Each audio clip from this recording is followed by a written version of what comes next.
सर्वांना सुप्रभात.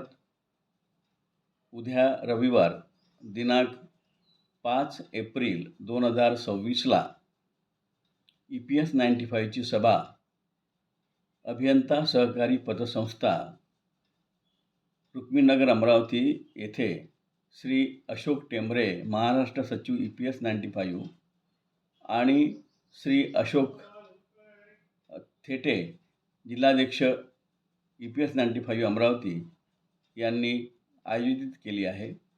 या सभेला श्री वीरेंद्रसिंग राजावत महासचिव EPS 95 आणि डॉक्टर पांडुरंग पाटील सल्लागार राष्ट्रीय सल्लागार EPS 95 हे मार्गदर्शन करणार असून नुकत्याच झालेल्या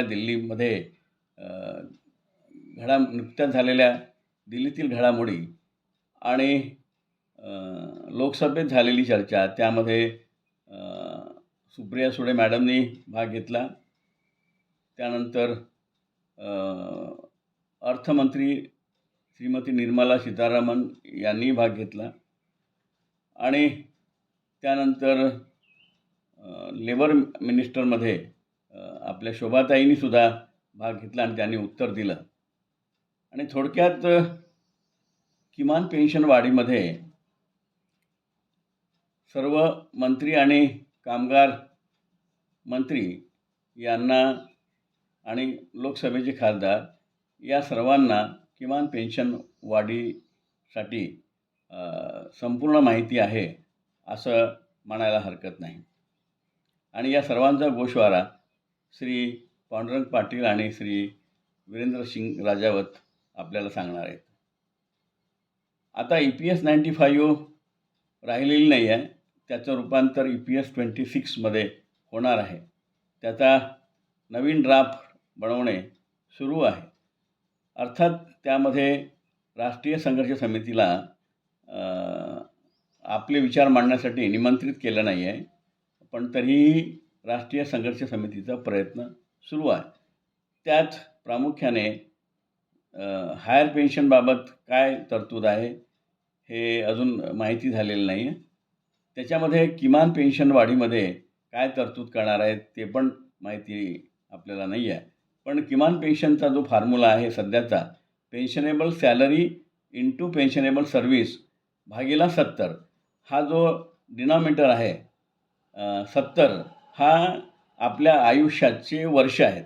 म्हणजे केंद्राने असं गृहीत धरलं आहे की 70 वर्षामध्ये आपण हे जग सोडून जाणार आहोत आणि म्हणून तो जो फॉर्म्युला आहे पेन्शनेबल सॅलरी इंटू पेन्शनेबल सर्व्हिस भागीला 70 हा या फॉर्म्युल्यामध्ये चेंजेस व्हायला पाहिजे.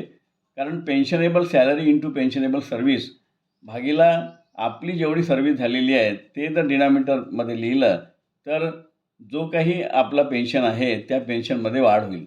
थोडक्यात पेन्शनेबल सॅलरी इंटू पेन्शनेबल सर्व्हिस भागीला 35 वर्षाची सर्व्हिस जर झाली असं आपण गृहीत धरलं तर, कारण 33 वर्ष आपली सर्व्हिस अधिक 2 वर्ष बोनस, तर त्या ठिकाणी 35 वर्षाची सर्व्हिस गृहीत धरून जर 35 हा डिनॉमिनेटर जर ठेवला तर आपल्याला एक चांगली पेन्शन मिळू शकते. अशा प्रकारे EPS 95च्या ऐवजी EPS 26मध्ये होणारा बदल त्यात समावेश केला पाहिजे.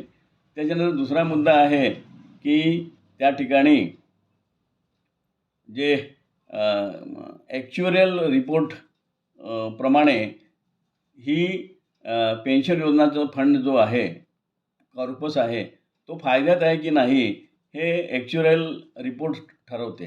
म्हणजे ॲक्च्युरी ठरवतात आणि त्यांचे जे संपूर्ण बॅकग्राऊंड आहे ते आपलं काय म्हणतात त्याला ॲक्च्युरियल रिपोर्ट तयार करण्याचा त्यांचे ते फॅक्टर्स वेगळे वेगळे आहेत आणि त्याच्यामुळे प्रत्येक वेळेला पेन्शन स्कीम सरप्लसमध्ये असली तरी ती सरप्लसमध्ये नाही असं ॲक्च्युरीकडून दाखवल्या जाते.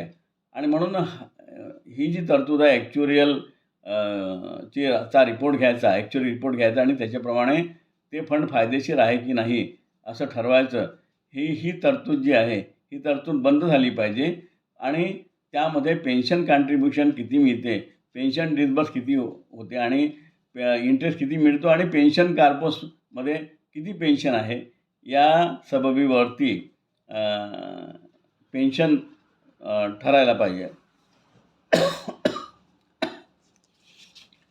की आपल्या हायर पेन्शनच्या संदर्भामध्ये पेन्शन वाढीबाबत म्हणजे वाढीव पेन्शनबाबत एक्झम्प्टेड एस्टॅब्लिशमेंट म्हणजे सूटप्राप्त संस्था यांना वाढीव पेन्शन देण्यास EPFOनी नकार दिला आहे. ज्या एक्झम्प्टेड एस्टॅब्लिशमेंटमध्ये ज्यांचा जो ट्रस्ट रूलचा नियम आहे तो जर नियम सांगत असेल की फक्त सिलिंग लिमिटवरती कॉन्ट्रिब्युशन पाठवावे तर त्याला हे वाढीव पेन्शन मिळणार नाही अशी तरतूद जर असेल तर अनेक ठिकाणी अशीच तरतूद आहे ट्रस्ट रूलमध्ये अनेक एस्टॅब्लिशमेंटमध्ये आणि त्याच्यामुळे त्यांनी नकार दिला आहे. परंतु आपण एम्प्लॉईज प्रॉव्हिडंट फंड स्कीम 1952चा पॅराग्राफ 27A आणि अपेंडिक्स A च्या मधील 31 अटी जर पाहिल्या तर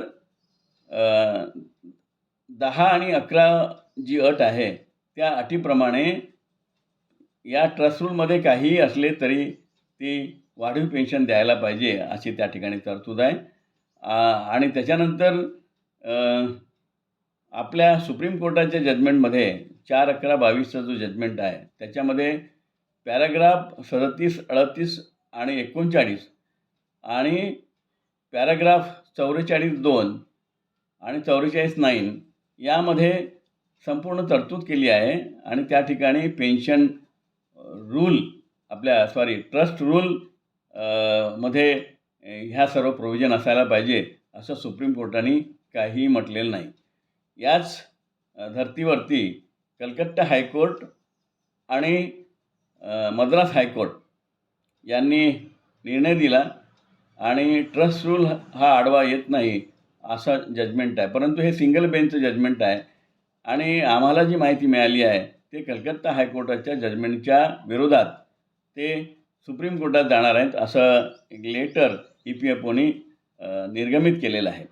आणि त्याच्यामुळे अनेक ठिकाणी रिट पिटिशन या संदर्भात दाखल झालेले आहेत. त्याच्यामध्ये फॉर्मॅट असतात ते EPS जो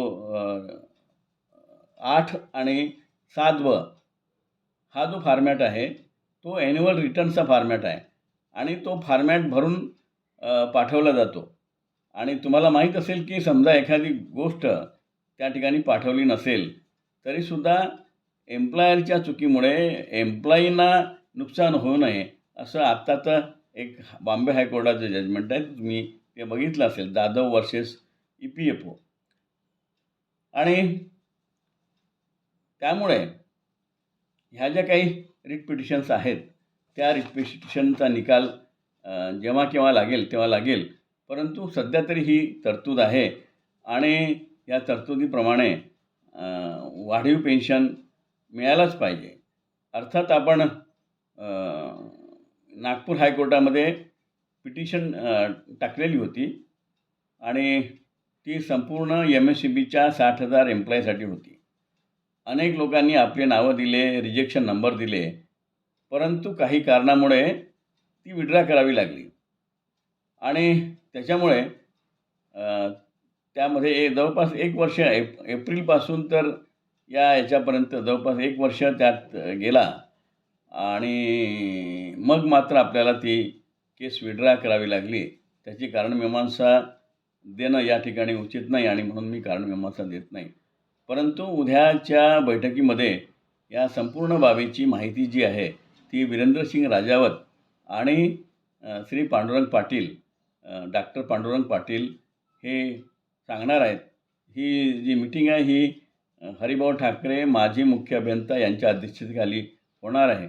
तेव्हा पुन्हा एकदा विनंती की श्री अशोक टेंबरे आणि श्री अशोक थेटे यांनी जी मीटिंग आयोजित केली आहे अमरावतीला अभियंता सहकारी संस्था रुक्मिणीनगर अमरावती येथे, तेव्हा सर्वांनी आवर्जून या मीटिंगला उपस्थित राहावे.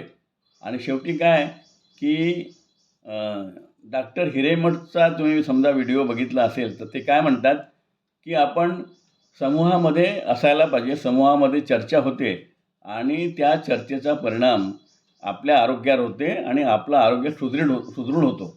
आणि म्हणून या निमित्ताने तरी सर्वांनी या ठिकाणी यावं आणि या आपल्या भेटींचा, सर्वांच्या भेटींचा आपण लाभ घ्यावा अशी मी विनंती करतो. आणि श्री अशोक टेंबरे आणि श्री अशोक थेटेच्या वतीनं हे जे मी काही आपल्याला विनंती केली आहे ती विनंती या ठिकाणी याला पूर्णविराम देतो. पुन्हा एकदा आपल्याला नम्र विनंती की उद्याच्या बैठकीमध्ये जास्तीत जास्त लोकांनी यावे. मीटिंग 4 वाजता आयोजित केली आहे आणि सर्वांसाठी ही खुली आहे. निवड MSEBसाठीच मीटिंग आहे असं नाही, तर सर्व ST असेल, कोऑपरेटिव्ह सोसायटी असेल, जिल्हा परिषद असेल, पंचायत समिती असेल, जे काय असतील त्या सर्वांसाठी, त्याच्यानंतर मिल्स असतील, तर त्या सर्वांसाठी ही मीटिंग आहे. आणि आपलं पाठबळ मिळेल तर श्री वीरेंद्रसिंग राजावत त्या दिल्लीच्या ठिकाणी आपला आवाज उठवू शकतात आणि म्हणून बहुसंख्येने आपण त्या ठिकाणी हजर राहावे ही आग्रहाची विनंती. धन्यवाद. कविश डांगे, अमरावती.